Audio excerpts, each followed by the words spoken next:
राधे राधे दोस्तों। दोस्तों, भक्ति क्या है? क्या ये केवल सुबह उठकर घंटी बजाना है?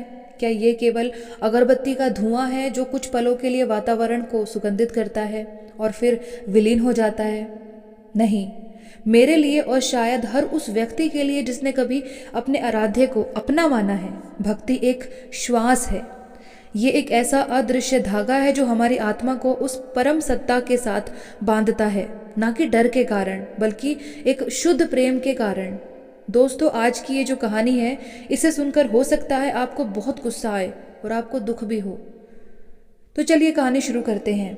बनारस की तंग गलियों में एक पुराना लेकिन बेहद सलीके से सजा हुआ घर था। ये घर था मीरा का। सुबह के 4 बजते ही जब पूरी दुनिया नींद के आगोश में होती थी, मीरा के कमरे में एक अलग ही दुनिया जाग उठती थी। अगरबत्ती की भीनी भीनी सुगंध, चंदन की शीतलता और पीतल की छोटी छोटी घंटियों की रुनझुन, ये सब मिलकर उस कमरे को साक्षात वृंदावन बना देते थे। मीरा के लिए भक्ति कोई रस्म नहीं, बल्कि सांस लेने की तरह एक जरूरत थी। उसके घर के मंदिर में मखमली गद्दे पर विराजमान थे उनके प्राणधन, उनके केशव। 22 वर्षीय मीरा की दिनचर्या केशव के इर्द गिर्द ही घूमती थी। उस सुबह भी मीरा ने बड़े लाड से केशव को जगाया था। उसने अपनी हथेली पर इत्र लगाया और हल्के से केशव के गालों पर सहलाया। उठो लाला, देख सूरज निकल आया है। आज तुझे कौन सी पोशाक पहननी है? वो मोर पंख वाली पीली पोशाक या फिर वो गुलाबी गोटे वाली? मीरा खुद ही प्रश्न करती और खुद ही केशव की तरफ से उत्तर मानकर मुस्कुरा देती। ये पागलपन नहीं था, ये भाव था। एक भाव की पराकाष्ठा थी जिसे दुनिया वाले शायद पागल ही कहेंगे और समझ ना पाएंगे। स्नान कराते समय वो पानी का तापमान अपनी कलाई पर चेक करती, कहीं पानी ज्यादा गर्म तो नहीं। भोग लगाते समय वो तुलसी दल रखना कभी नहीं भूलती। उसकी माँ सावित्री देवी अक्सर दरवाजे की ओट से अपनी बेटी को इस भक्ति को देखकर निहाल हो जाती थी। उन्हें गर्व था उनकी बेटी ने पत्थर में प्राण प्रतिष्ठा करना सीख लिया है। लेकिन नियति को कुछ और ही मंजूर था। उस दिन की दोपहर मीरा के इस प्रेमपूर्ण संसार के ठीक विपरीत एक ऐसे क्रूर सत्य से उसका परिचय कराने वाली थी जिसकी कल्पना भी किसी भक्त के लिए नरक के समान थी। जेठ की दोपहरी थी। सूरज आग बरसा रहा था। लू के थपेड़े खिड़कियों से टकरा रहे थे। मीरा और उसकी माँ सावित्री ड्राइंग रूम में बैठकर रामायण का पाठ कर रहे थे। केशव का झूला पास ही रखा था जिसे मीरा बीच बीच में हल्के हाथ से झुला देती थी। तभी दरवाजे की घंटी बजी। वो आवाज उस शांत वातावरण में किसी कर्कश शोर जैसी लगी। मीरा ने दरवाजा खोला। सामने एक महिला खड़ी थी, श्रीमती कांता। कांता जी उसी मोहल्ले में 2 गलियां छोड़कर रहती थी। उम्र 50 के पार थी। शरीर से थोड़ी भारी और चेहरे पर हमेशा एक अजीब सा असंतुष्टि का भाव रहता था। आज उनकी हालत खस्ता थी। माथे पर बड़ा सा लाल टीका, पसीने से तरबतर चेहरा और हाँफती हुई सांसें। वो सुबह से कालीबाड़ी मंदिर में लाइन में लगी हुई थी। नमस्ते कांता चाची, आप इस धूप में? मीरा ने आश्चर्य से पूछा। हटो बेटा, पहले थोड़ा पानी पिलाओ, जान निकल गई आज तो। कांता ने बिना किसी औपचारिकता के जूते उतारे और धड़धड़ाते हुए अंदर कमरे में सोफे पर आकर पसर गई। सावित्री जी ने अपनी रामायण बंद की और शिष्टाचार से उनका हाल पूछा। मीरा दौड़कर रसोई से ठंडा पानी और गुड़ ले आई।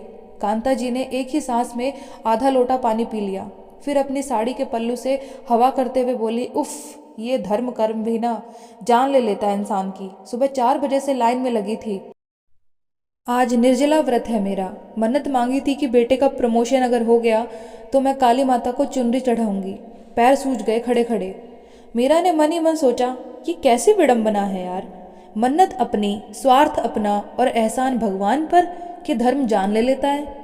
तभी कांता जी की नज़र पास रखे केशव के झूले पर पड़ी। मीरा ने आज केशव को मोतियों की माला और नई पगड़ी पहनाई थी। उनके आगे चांदी की कटोरी में माखन रखा था और पास में खिलौने बिखरे हुए थे। एक छोटी सी गाय, एक गेंद और एक बांसुरी। कांता जी की आंखें फटी की फटी रह गई। उन्होंने मीरा की माँ की ओर देखकर कहा, अरे बाप रे सावित्री, ये क्या तमाशा लगा रखा है? घर को खिलौनों की दुकान बना दिया है क्या? सावित्री जी ने मुस्कुराते हुए कहा, नहीं कांता बहन, ये मीरा का केशव है। ये इसे अपना बेटा मानती है। ये सब उसी की सेवा का है। कांता जी ने एक व्यंग करती हुई हंसी हंसी। बेटा, अरे पीतल की मूर्ति को बेटा मान लिया। मीरा तू भी ना, अभी बच्ची है। ये सब देखने में बहुत अच्छा लगता है, पर असलियत में ये सब समय की बर्बादी है। इतना समय अगर घर के काम में लगाती या अपनी पढ़ाई में लगाती तो कुछ हासिल भी होता। मूर्ति के पीछे पागल होने से क्या मिलेगा। मीरा को उनकी ये बात एक तमाचे की तरह लगी।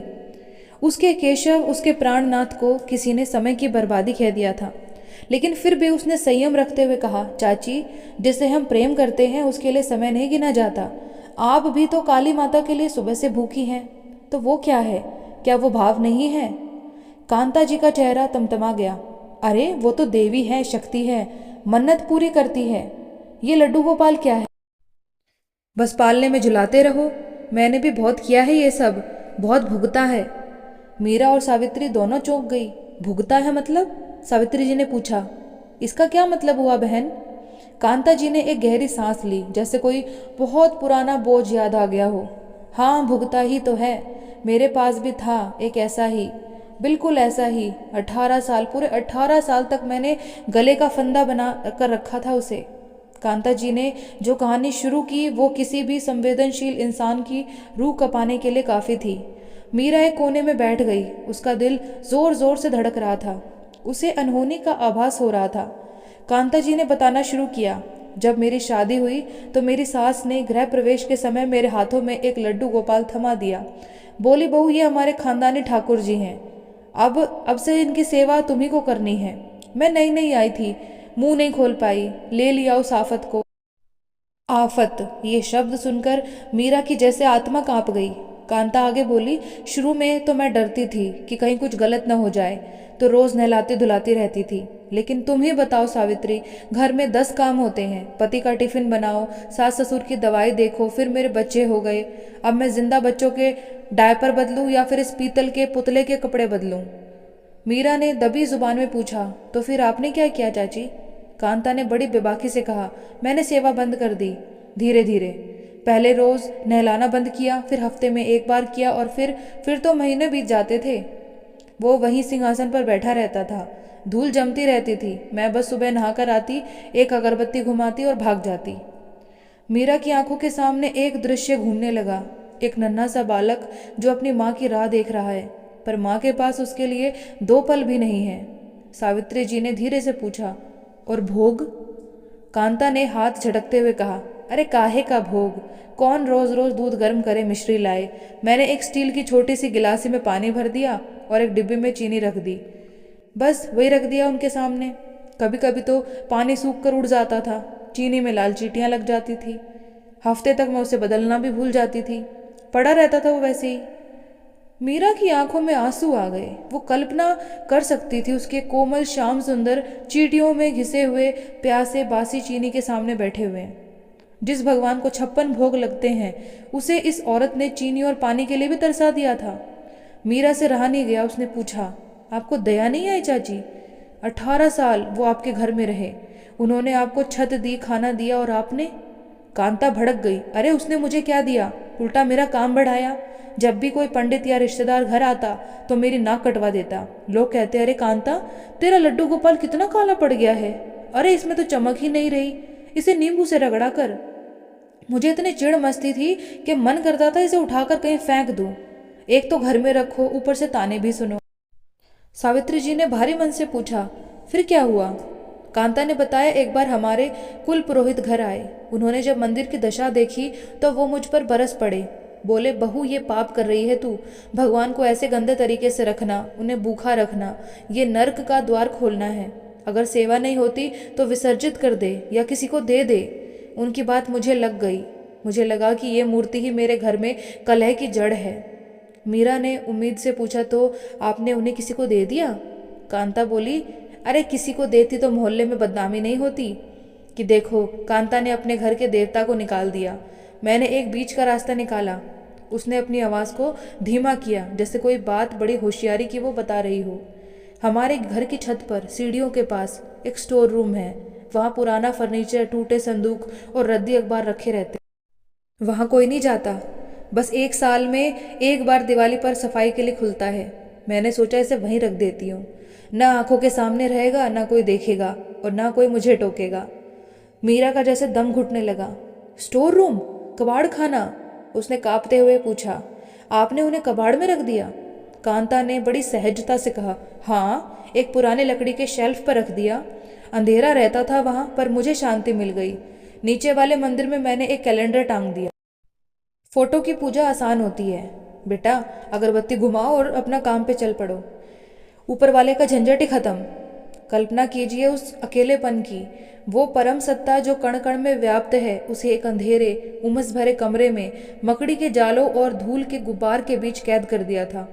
18 साल पुराने साथी को, घर के सदस्य को रद्दी अखबारों की तरह फेंक दिया था। क्या केशव रोए नहीं होंगे? क्या उन्होंने उस अंधेरे में अपनी माँ को नहीं पुकारा होगा? सावित्री जी ने पूछा, तो फिर अब वो कहाँ है? उनकी आवाज़ में एक अजीब सा डर था। कांता के चेहरे पर एक चमक आ गई, छुटकारा पा लेने की चमक। अरे वही तो बता रही हूँ, भगवान ने खुद ही मेरी सुन ली। अभी पिछले महीने मेरी बेटी का बेटा चिंटू आया था छुट्टियों में। 4 साल का है, बड़ा ही शैतान है। एक दोपहर हम सब सो रहे थे, वो खेलते खेलते ऊपर स्टोर में चला गया। वहाँ उसे वो मूर्ति दिख गई। मीरा ने अपनी मुट्ठी भींच ली। चिंटू उसे नीचे ले आया, धूल से सना हुआ था। वो मेरे पास आया और बोला, नानी देखो गुड़िया। मुझे पहले तो गुस्सा आया कि ये कबाड़ नीचे क्यों ले आया, पर फिर सोचा चलो बच्चा है, खेल रहा है, मन बहल जाएगा। मैंने उसे रोका नहीं। मीरा चीख पड़ी, रोका नहीं मतलब? वो भगवान थे चाची, आपने उन्हें गुड़िया समझकर बच्चे को खेलने के लिए दे दिया। कांता ने लापरवाही से कहा, अरे बेटा, मेरे लिए तो वो 18 साल से पत्थर ही था ना। चिंटू उसे लेकर बाहर गली में भाग गया।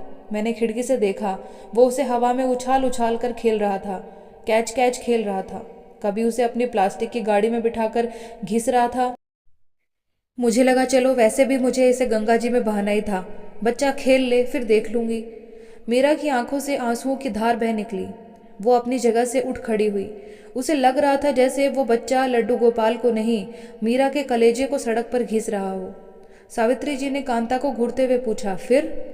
कांता ने कंधे उचकाए। शाम को जब चिंटू घर आया तो उसके हाथ खाली थे। मैंने पूछा, अरे चिंटू को गुड़िया कहाँ है?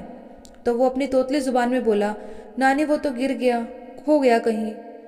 उसने बताया नहीं कि वो नाले के पास झाड़ियों में खेल रहा था। शायद वहीं कहीं रख दिया हो, या किसी कुत्ते ने मुंह मार दिया होगा, उसे याद नहीं था। कमरे में सन्नाटा छा गया, इतना गहरा सन्नाटा कि घड़ी की टिक टिक भी हथौड़े जैसी लग रही थी। कांता ने फिर कहा, और इस बार उसकी आवाज़ में बड़ी बेशर्मी थी। सच कहूँ सावित्री, मुझे तो खुशी हुई।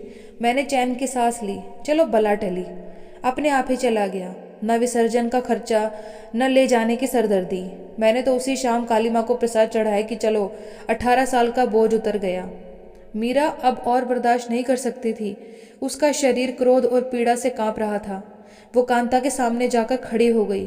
उसकी आंखों में वो तेज था जो शायद दुर्गा माता की आंखों में रहा होगा। मीरा की आवाज़ कांप रही, पर उसमें दृढ़ता थी। चाची, आपको लगता है कि लड्डू गोपाल खो गए? कांता ने उसे हैरान होकर देखा। हाँ, खो गए और क्या? मीरा ने कहा, नहीं चाची, वे खोए नहीं हैं। उन्होंने आपको त्याग दिया है। वे 18 साल तक रुके रहे, सिर्फ इस उम्मीद में कि शायद एक दिन आप उन्हें बोझ नहीं बेटा समझेंगी। शायद एक दिन आप उस धूल को पहुंचकर उन्हें अपने सीले से लगाएंगी। लेकिन जब आपने उन्हें एक खिलौने की तरह सड़क पर फिकवा दिया, नाले के किनारे कुत्तों के बीच, तो उन्होंने भी सोच लिया होगा कि अब यहाँ रहने का कोई अर्थ नहीं। और ये कहते हुए उसकी आंखों से आंसू टपक कर फर्श पर गिरे। कांता का चेहरा तमतमा गया। तू मुझे ज्ञान देगी, कल की छोकरी? मीरा रुकी नहीं। अब काली मंदिर में मन्नत मांगने गई थी ना, लेकिन जिस घर से साक्षात भगवान नारायण अपमानित होकर निकल गए, वहाँ कोई मन्नत पूरी ही नहीं होती। वो शांति जो आपको महसूस हो रही है चाची, वो शमशान की शांति है। आपने अपने घर के सौभाग्य को कूड़े में फेंक दिया। सावित्री जी ने मीरा को पकड़ लिया। मीरा, शांत हो जा, शांत हो जा बेटा। कांता गुस्से में बड़बड़ाती हुई उठी। बड़ी आई भक्तन कहीं की, पत्थर के पीछे इंसान को खरी खोटी सुना रही है। जा रही हूँ मैं, दोबारा तेरे घर का पानी भी पीने नहीं आऊंगी। कांता पैर पटकती हुई चली गई। दरवाज़ा धड़ से बंद हुआ। कांता के जाते ही मीरा अपने केशव के सिंहासन के पास गिर पड़ी। वह फूट फूट कर रोने लगी। उसका रोना ऐसा था जैसे उसने अपना बच्चा कहीं खो दिया हो। मीरा ने सिसकते हुए कहा, माँ, वो कहाँ होगा माँ, इस धूप में, या सड़क पर, या पता नहीं किसी गाड़ी के नीचे आ गया हो, क्या पता किसी नाले में पड़ा हो। सावित्री जी ने अपनी बेटी को गले लगा लिया। उनकी भी आंखें नम हो गई थी। मीरा, भगवान को कोई नुकसान नहीं पहुंचा सकता पगली, वे तो सृष्टि के रक्षक हैं। मीरा ने पूछा, तो वे क्यों चले गए माँ? उन्होंने खुद को उस औरत से बचाया क्यों नहीं? सावित्री जी ने मीरा के आंसू पोंछे और बहुत गंभीर स्वर में कहा, क्योंकि बेटा, भगवान केवल भाव के भूखे हैं। जहाँ भाव नहीं वहाँ वे नहीं जाते। कांता के घर में वे 18 साल तक रहे, केवल एक पीतल का टुकड़ा बनकर, क्योंकि कांता ने उन्हें कभी प्राणवान माना ही नहीं था।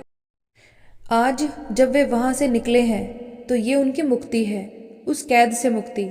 मीरा ने अपने केशव की ओर देखा। वे हमेशा की तरह मुस्कुरा रहे थे, लेकिन आज उस मुस्कान में मीरा को एक गहरा दर्द भी दिख रहा था। माँ, मुझे उस अनजान स्वरूप की चिंता हो रही है। पता नहीं अब वो किसके पास जाएगा। सावित्री जी ने कहा, ईश्वर की लीला ईश्वर ही जाने। हो सकता है वो चिंटू के हाथ से गिरकर किसी ऐसे इंसान को मिल गए हों जो उन्हें प्यार दे सके, जो 18 साल में उसे नहीं मिला। हो सकता है कोई गरीब, कोई भिखारी या कोई बच्चा उसे उठा ले गया हो और अपने दिल से लगाकर बैठा हो। उस रात मीरा सो नहीं पाई।